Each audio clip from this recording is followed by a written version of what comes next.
Here we come to see the world under attack. Here we go hard and never fail. Here we're down. You can't stop the fire we bring. Defending the world from aliens and things. It's the Tubular. It's the Tubular. It's the Tubular. It's the Tubular to attack. It's the Tubular. It's the Tubular. It's the Tubular. It's the Joudah to attack. We go hard. We go hard. We go hard. We go hard. We go hard. We go hard. We go hard. Guardians.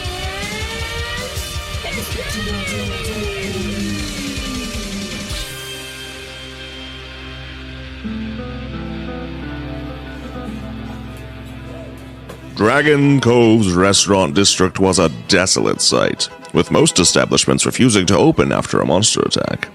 However, Shane's Diner stood out as a beacon of light, beckoning patrons with its vibrant and eye-catching decor. The bright red and white checkered floors added a touch of retro charm, while the vintage jukebox hummed tunes from yesteryear. Inside the diner, the air was thick with the aroma of sizzling bacon and freshly brewed coffee. In one of the cozy booths, Mark and Sam Yassau sit side by side, engrossed in a deep and meaningful conversation. We need to tell Terra, Sam. She would tell us if the roles were reversed. Well, I'm sure she would, Mark, but it's not our place. It's not like this is covered in any parenting book. We have to consider their right to privacy. We still haven't told Hanuel that we know his friends are the Guardians. I know. We swore not to disrupt Hanuel's journey, and it's killing me that he hasn't told us yet. Haven't we created a home where he should feel comfortable telling us anything? This is bigger than a kid getting drunk at prom or cheating on an exam. They're superheroes. If a scenario comes up that she needs to be told, I promise we will tell her. We didn't tell her when she called looking for Jay the night they didn't come home. Well, we weren't 100% sure they were the Guardians at the time. What are we supposed to say? We think Jay might be a superhero? The Yassau's conversation abruptly ends as they notice Mrs. Terra making her way back to the table. Jay's mom's retro style of dress blending in seamlessly with the diner's decor. Sorry that it took so long. People kept stopping me and asking for coffee refills. I take that as a compliment. Your look is just perfect for this place. What were you two whispering about? It seemed pretty serious. The two fathers exchange a knowing look before turning back to their friend. We were just here contemplating the mysteries of the universe. Oh, that old chestnut? Hey, you know us. Every conversation ends up there, somehow. Okay, since you got the check this time, I insist we pay next month. Oh, it's truly no trouble at all. You see, Phineas is always off on his business trips, and I do so cherish the company. Nonsense. You chose this wonderful diner, so we'll pick the next location. And I choose my bakery. I have some new recipes I've been dying to try, and I can't trust this one, to be honest, after 20 years of marriage. What? I've never lied to you. The oregano? Okay, fine. I lied one time. One time. That simply sounds splendid. I'll give you a ring next week to iron out the details, and we'll settle on a date. Can't wait. The three parents leave the diner, and, after a couple quick hugs, they go their separate ways. Mrs. Terra has barely turned the corner before she is almost knocked to the ground by an athletic woman wearing a fedora, leather jacket, khaki pants, and brown boots. Well, pardon you? I'm really sorry, but I need to find Terra. Louisiana! The two women embrace in a tight hug, befitting their lifelong friendship. After a few moments, they step back and give each other a quick once-over. You haven't changed! Oh no, I am livid with you. I was under the impression you had passed away, or something that equally ghastly had occurred. Why would you do that to me? Died? Why would you think that? Well, the last time I laid eyes on you was at Gracie's bachelorette party, dear. After we returned to the hotel, you excused yourself to ring up your museum and never returned. I was so worried, you can't imagine. I had to tell them that Wanju escaped and was still looking for the pieces of the Jade Dragon. I'm sorry that I put you in danger, but I made sure you were safe before I left. Well, I'm not worried about the danger, Louise. Although I must say I wasn't exactly planning on being swept away by a pack of street ruffians and forced into marriage with some old-timey Chinese sorcerer. Hey, we did have one crazy adventure that night. Remember when we had to fight those triplets? What did they call themselves? The three storms, thunder, lightning, and rain. And we found that mystical artifact. What did we call it again? Oh, that was the Eye of the Dragon. Yeah. Right, the Eye of the Dragon. And we were convinced it had some kind of magical powers. Well, that elderly woman we met in the alleyway, the one who seemed to know everything about the supernatural forces at work in the city, she assured us that it was true. Yeah, she was like our own mystical guide, helping us figure out how to use the eye to our advantage. Speaking of which, do you still have it? Indeed, I'm still using it as a vase. It's placed ever so nicely on my coffee table. Please tell me a potentially mystical artifact that we almost died to get is just sitting in your living room. Now, you know that it was you who told me to keep a close watch on it to make sure it never got lost, and that's exactly what I do. I lay my eyes on it every single morning and give it a thorough dusting once a week to keep it shining bright. Take me to your house right away. Honshu is back. The two lifelong confidants take off toward the Terra household, their hearts pounding with urgency. With every step, they hope to outpace the impending chaos that threatens to descend upon the city. Darting through traffic, they are determined to reach their destination before big trouble finds its way to Dragon Cove. In a nondescript office near downtown Dragon Cove, Janet Humo anxiously taps her foot as she impatiently flips through a magazine. Her eyes barely skim the pages as she flicks through them, her mind clearly elsewhere. Janet, thanks for waiting. The telesession ran longer than expected. Mrs. Humo silently glides past her therapist, settling onto an overstuffed love seat. Her gaze fixates on the gleaming buildings outside the office window, a veil of sorrow shrouding her expression. Janet, I'm glad that you came in today. How have you been since our last session? Janet? It's been tough, to say the least.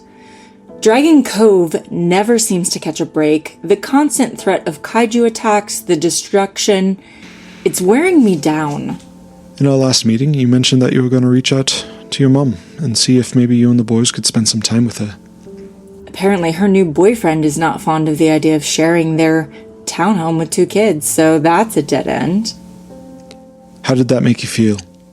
How do you think? My boys have to live in a demilitarized zone because I'm such a fuck-up that I can't save enough money to move somewhere halfway decent. I swear, it feels like the universe is actively against me. Anytime I squirrel away any money, something comes up. The car needs repairs, the rent goes up, Carter wants karate lessons, and then there's Benny. Benny, is everything okay with him? No, it's not. He's been distant lately. Disappearing for hours on end, coming home late, sometimes not at all. I'm worried sick about him, but every time I try to talk to him, he just gives me some flimsy excuse. Has he ever acted like this before? The last time it got this bad, he almost got sent to juvie. It sounds like you're carrying a heavy burden, Janet. How does that make you feel? I feel helpless. I'm doing everything I can to keep our family together. Working the graveyard shift just to put food on the table, but it's never enough. And now, with Benny, I'm so scared I'm losing him. You had said he had been hanging out with his girlfriend and a new group of friends. Are they a bad influence? Scarlet? She's the lifeline that lets me rest easy sometimes, knowing that she's keeping Benny on track. Sure, she's got a tough exterior, but deep down, her heart is in the right place. Sounds like somebody I know. Boys tend to seek out girls like their mothers. Don't tell Benny that. What was that? Oh, no, not again. Janet, we need to go. Come with me. I swear, if my car gets squashed, I'm gonna lose it. How hard would it be to set up a monster alarm? They had tornado alarms in Oklahoma where I grew up. That's a great point, Jens. But right now, we need to get to safety. Desdemona glides across the set of The Dragon's Dish, her elegant steps timed perfectly to the music. The set is nothing short of luxurious. The public access talk show is decorated to the nines, resembling a high-end living room. The plush seating invites guests to sink into its depths, while decorative pillows with intricate designs add pops of color to the set. Above, a chandelier hangs, casting a warm and inviting glow over everything below. Sitting next to Desdemona's host desk is Reginald, dressed in a polo shirt and his hair, loaded with product, uncharacteristically slicked back. Welcome to the Dragon's Dish. I'm your hostess with the mostest, Desdemona George. Duh. And I'm totally stoked to be here with my co-host, Reginald Thaddeus III. We're here at this special time because we just witnessed a seriously epic battle between the Guardians and the latest monster to threaten our city. So, Reginald, what did you think of the fight? Spill that tea. It was absolutely insane. This giant purple horse with the power to mute everything. And the Guardians, they had to use all their elemental powers just to try and stop it. It was like watching a freaking live-action superhero movie. Please, let's not give the Guardians too much credit. They're just a bunch of total weirdos in costumes pretending to be heroes. And that purple pony, ugh, don't get me started. It was like watching Barney gone wrong. Seriously. Well, wow, let me tell you. This was definitely one of the lamest monsters we've ever seen. But seeing those Guardians combine their weapons into a mega weapon and blow up the monster, that was pretty boss. I gotta admit. Although I do pity the poor suckers that'll be cleaning up all that purple guts for the rest of the week. The only thing they blew up was the field at the stadium. Dragon Cove Stadium will be closed 4 weeks thanks to those so-called heroes. They're talking about canceling the rest of lacrosse season, and let's not forget the damage the monster caused. There were craters everywhere. Like, hello? It's a wonder nobody got hurt. You know, the thing about those Guardians is that they sure do pack a punch when they're protecting the city. They may be heroes and all, but they leave a trail of massive collateral damage in their wake. I can't say I envy the cleanup crew, that's for sure. Protecting us? As if. More like causing chaos and destruction. But I suppose I can see why some people like them. I mean, they do have those flashy powers and all that. Still not my cup of tea. We're going to take a quick break, and when we return, we'll get to talk to the mayor of Dragon Cove. Maybe she can explain why the construction on the street of my 4th favorite hair salon is taking so long. The Drowned Duke, a tall and lanky thaumaturgist, paces back and forth in front of the unconscious body of Emperor Tirich Mir. He furrows his brow and mutters incantations under his breath.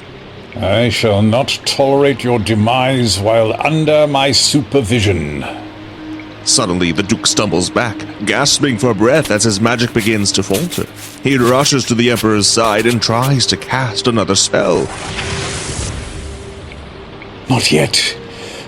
I am the most preeminent thaumaturgist in all of the 7 kingdoms. Failure is not an option that I shall entertain. River, I have failed. Rushing into the chamber is Haxatar Obiterus. The massive warrior, covered in dirt and grime, sports a smug look on his face. Looks like you're having trouble there, little mage. Watch your tongue, warrior. Your strength is impressive, yet it pales in comparison to the rigors of true power. It is solely I who upholds the life force of our formidable Dark Lord. Oh, Haxatar knows enough.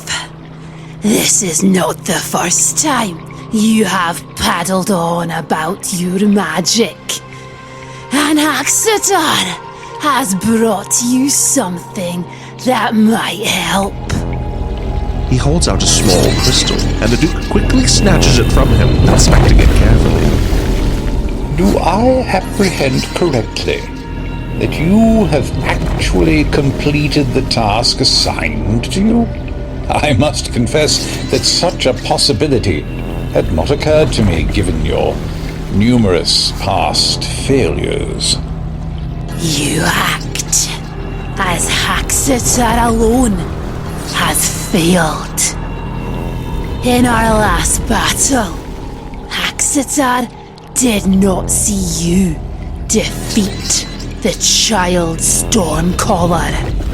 A palpable tension fills the room as the hulking warrior stares down the powerful wizard. The Duke turns away slowly and begins to channel the crystal's energy into the Emperor's body, and, after a few tense moments, the Emperor's eyes flutter open momentarily, only to close again. I have managed to restore stability to Tirich Mir yet again. Though their injuries are severe, they shall eventually recover in due course. As for your services, they are no longer required in this matter. Haxatar just helped save the Emperor's life. Surely that deserves a little respect. Know this, Haxatar, that respect is a virtue that must be earned, not bestowed freely. Regrettably, your actions thus far have not endeared you to my esteem. Indeed, completing a task that even a frugger or one of those goobles could accomplish does not warrant lavish accolades or commendations. What would you have Haxatar do for Haxatar's Emperor? You possess limited abilities that only suffice for carrying out menial tasks such as retrieval or assassination akin to a common laborer. In lieu of your services, I shall summon Erald, whose science shall undoubtedly accelerate the recovery of our lord. That traitorous lizard! If that coward shows his face to Haxatar, Haxatar will cleave his head from his puny shoulders. Are you insinuating that your abhorrence towards the traitor surpasses your loyalty to our revered emperor? The mountainous Triceraton stares hatefully at the drowned Duke, and then toward the unconscious form of Tirich Mir. Fine. It may not be today, but Haxatar swears upon Haxatar's sword that Haxatar will mount that tiny lizard's head upon Haxatar's wall one day. The Duke watches as Haxatar leaves the room, a scowl on his face. As if I would ever need the help of a brute like him. The water wizard commences the elaborate and meticulous ritual required for the invocation spell, channeling the mystical energies that cast intricate shadows, draping over the lifeless body of Tirich Mir.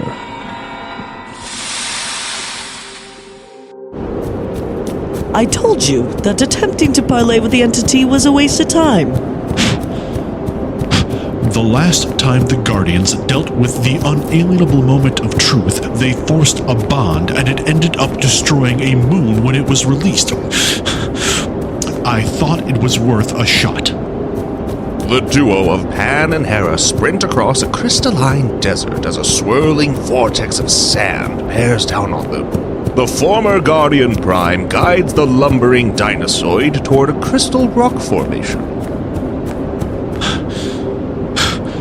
All right, Hera, do you have any experience with sand monsters? The Jakacha was a slime monster that changed shape. I killed that with fire.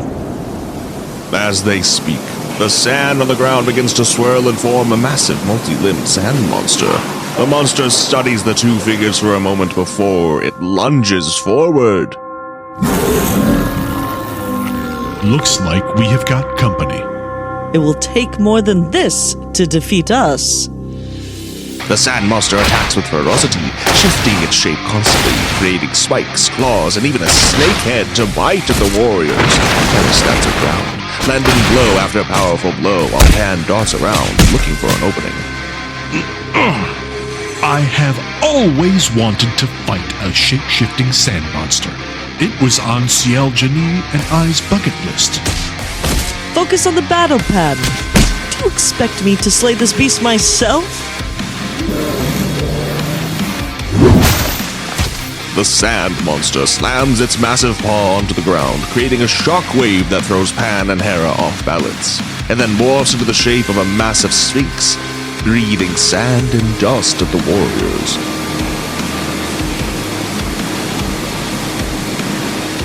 This is it, the beast's true form. Now, I have to get it to submit to me. I need to get on it somehow. Can you distract it? Of course, a brave alien needs me to do all the dirty work so that they can claim their prize. Pan rushes toward the monster, dodging sandblasts and its massive paws. They manage to climb onto its back, trying to find a way to subdue it. Hera finds a vulnerable spot on the monster's neck and slams her mighty fists down upon it. The Sphinx thrashes about and Pan is flung to the ground. I've grown tired of this game. You creatures no longer interest me. I thought you were a way to distract from the monotony. Lex Talionis, I have come to bargain. The giant Sphinx stops in its tracks, and its furious face turns to the fatigued, blue-skinned alien. You dare? You speak my true name if you are worthy. Not only do I know your name, but I know what you hunger for. I seek to dispense punishment for those that demand justice. Punishment is justice for the unjust. Justice is pure and righteous. Your punishment is simply unbridled vengeance. Vengeance blackens the soul. You decimated Doric Prime with your unbridled wrath. Maybe you once walked the edge of that abyss between just and unjust, but you have fallen long ago. I will flay your flesh from your bones for speaking to me this way. Death is not a factor in this realm. Do what you must. You cannot do this forever. Oh, I certainly can. This is how things will be for eternity. You and I, trapped in this constant fight, endlessly. Then you will spend eternity dying. Pain. Pain is an old friend. Or we can reach an accord and you can leave this barren place. Those that forced your bond last time have spread across the cosmos. I plan to burn them out of existence. And what is the catch? If we bond, we only reap true justice. You and I will be a light against the darkness the Praetorian Guard spreads. And when we face the God? I will unleash you, unbridled, uninhibited.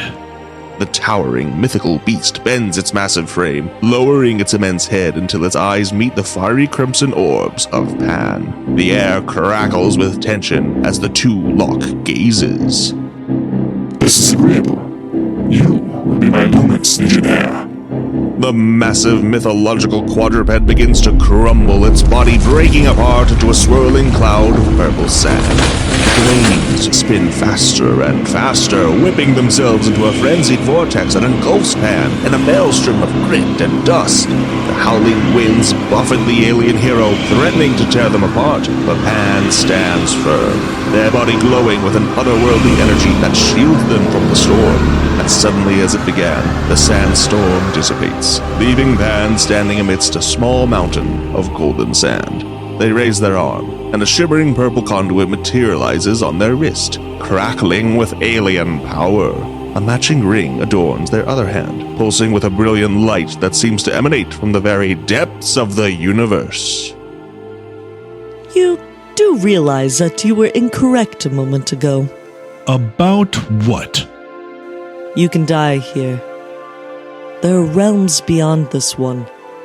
If your life force was to be destroyed on this realm, you would be driven farther from the afterlife. That does not sound like death to me. If I do not plan on ever going to your afterlife, then what does my location matter? Well, it's not exactly a death, but the farther away you get, the more pain and torment your soul would feel. That creature could have locked you into a hellish existence for an eternity. And you did not feel like that was information I should have had before we started fighting? I did not think that you were so foolhardy as to dare a being of immense power to kill you. The Harbinger I knew was much more meticulous and calculating. I have told you before, I am no longer Harbinger. That was not a critique. I think I would have liked fighting alongside Pan Vahan. Then let us make that happen. There has to be a way for both of us to get out of this place. I cannot speak for you, but my soul has been tainted by my actions.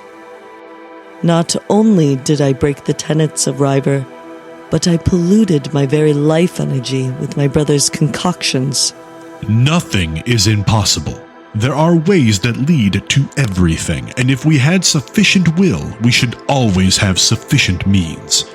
You should not underestimate what your brother is willing to do. No one has more confidence in my dearest brother than I do. But I do not think even he and his vast intellect can bend reality to his whim. Erald, the feathered velociraptor scientist, stands before the amphibious drowned Duke.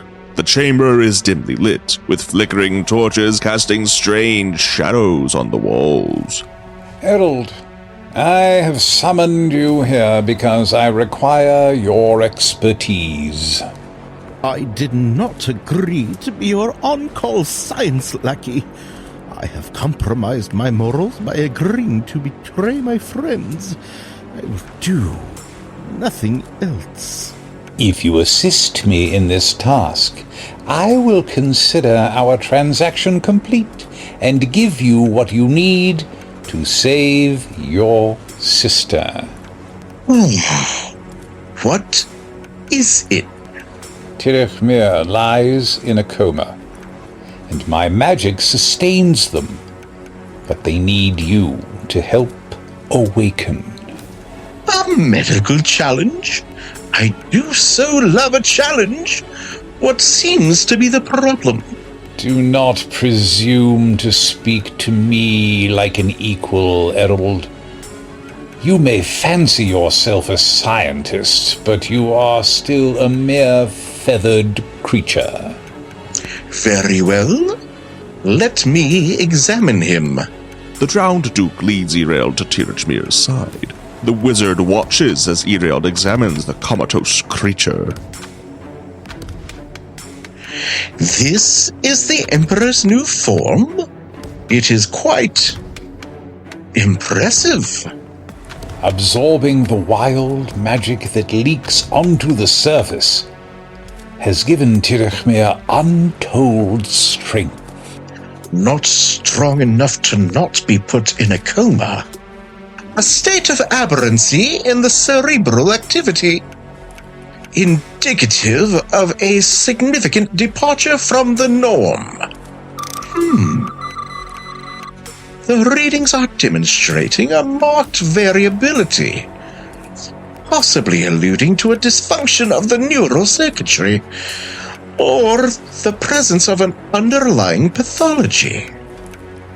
Well, pray tell, what is your proposed course of action in this predicament? I am beginning to doubt the tales I've heard of your accomplishments. I need to run some tests. I will require your assistance. What impels you to believe that I would lower myself to offer aid to one such as yourself? Is it not enough that I am personally fighting back death for the Emperor? Because though you despise me, Tirich Mir's life is at stake. The drowned Duke scowls, but relents. He reluctantly helps Erald set up his equipment. What am I missing? There has to be something I'm not seeing.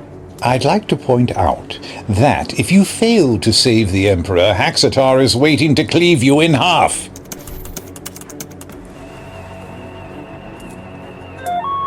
That's it! I found the problem! The drowned Duke moves closer to the excited scientist and attempts to decipher what is flashing across the small screens. How did you do that?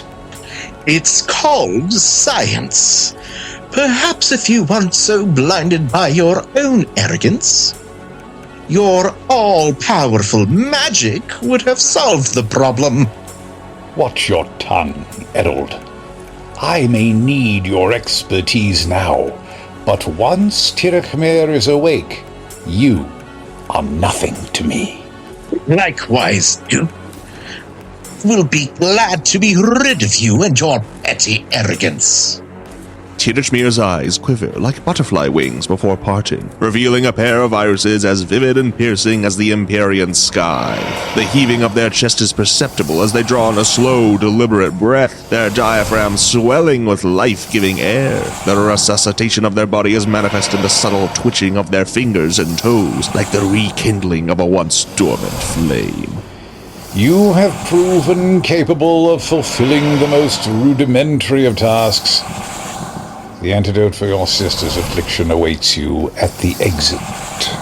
I will be happy to never see you again, Duke. The eventuality of the Dark Emperor's return to consciousness means that I must depart, for I fear my presence may be met with hostile contempt. Stepping out into the radiant sunlight, Erald is greeted with an elation that pervades his being, the iridescent rays infusing him with hope and vigor. His face is adorned with a lustrous smile as he gazes upon the potion, a veritable elixir of life that will soon reunite him with his cherished sibling.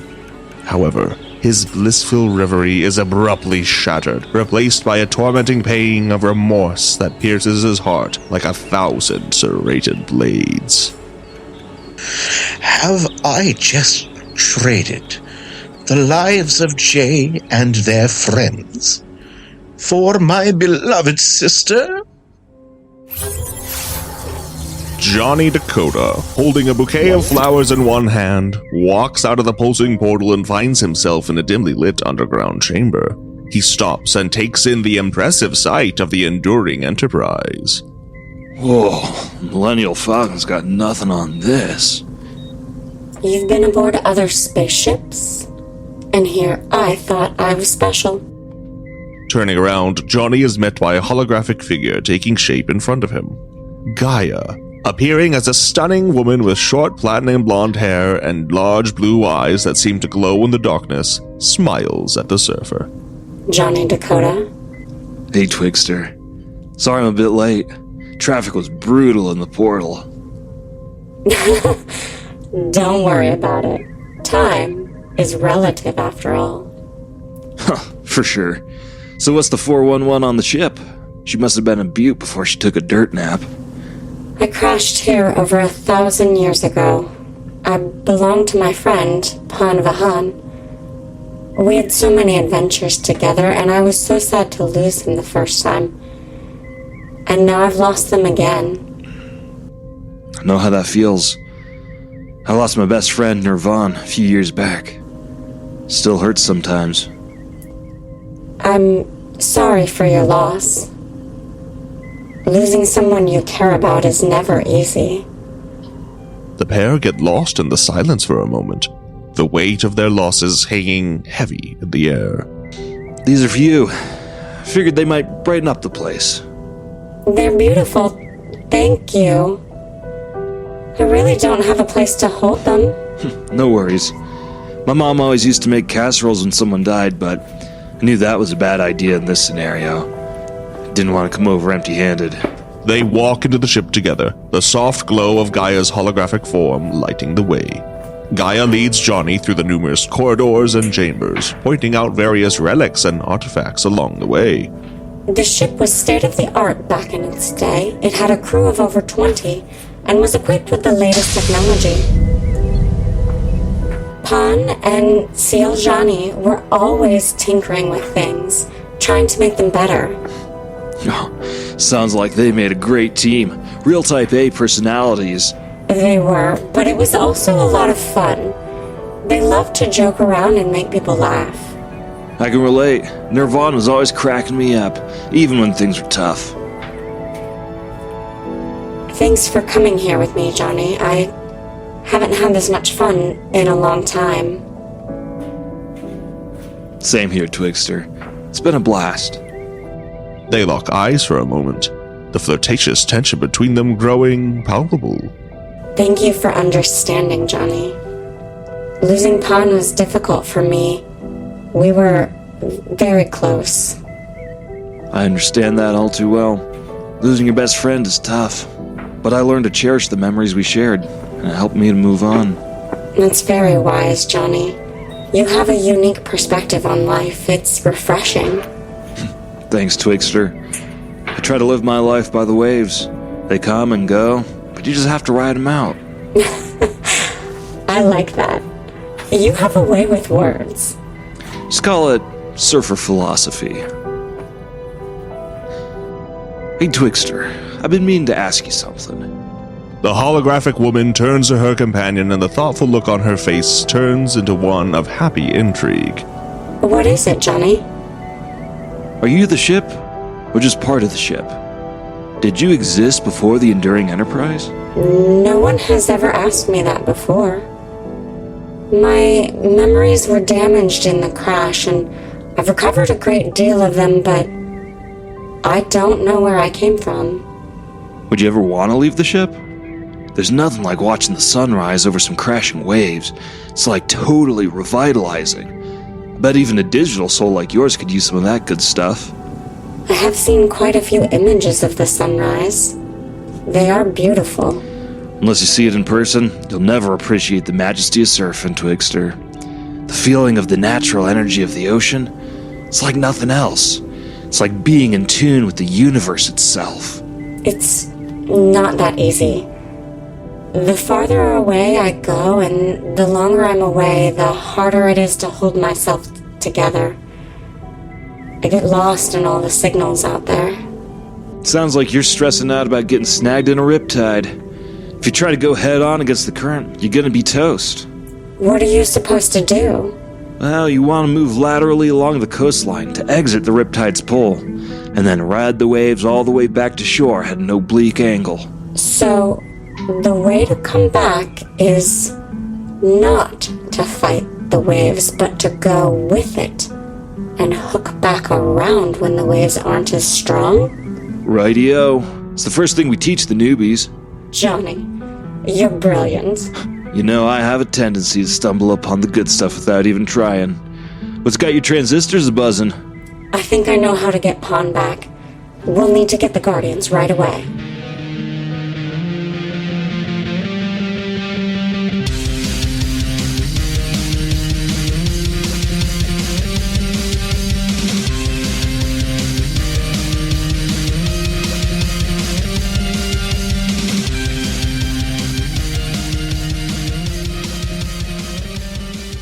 Tubular Teens with Titans is written and produced by VelvetFeen Rabbit Productions. Our theme song, Thunder Sword, is written and produced by Ahmad Joudah and Joe Khasm, with lyrics and vocals by Keisha Wallace. If you liked what you just heard, please head over to the podcast service of your choice and leave us a rating and a review. It truly helps more people find the show. Tubular Teens with Titans features the vocal talents of I'm Briar Zachary, and I play the Druidic Defender, Terra. Ryan Tibbetts, and I played Benny Humo, the Pyre Paladin. I'm Tim Loika, and I play Storm Sentinel, Hanuel Yasuo. I'm Keisha Wallace, and I play the Hydro Hoplite, Gwen Avalon. Sup, I'm Allegra Rodriguez-Shivers, and I play the Nova Knight, also known as Scarlet Watts. I'm Shane Cochran, and I voice Erald. I'm JJ Jensen, and I play Hera. I'm Michael Waldschlager II, and I play Vahan, Guardian Prime. I'm Noah, and I play Johnny Dakota. Kyle Gould as Reginald Thaddeus III. Brett Sidaway, and I play Jack Candle.